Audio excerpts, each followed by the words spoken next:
உங்கள் லோகேஷ். எங்களுக்கு வந்து ஸ்கூல் லீவ் விட்டுறதுனால எங்கள் அம்மாவுக்கு நான் ஹெல்ப் பண்ண போனேன். வாங்க பார்க்கலாம். 1/2 கிலோ கறி, பட்டை லவங்க மசாலா, கொஞ்சோண்டு கருவேப்பிலை, நறுக்கி வச்ச வெங்காயம்,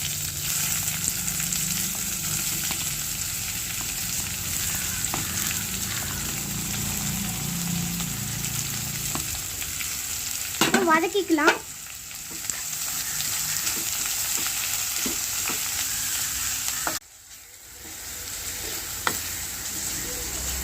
இப்போ இது வதங்கின டைம் ஆயிடுச்சு. இப்போ நம்ம தக்காளி போடலாம். நறுக்கிற தக்காளி,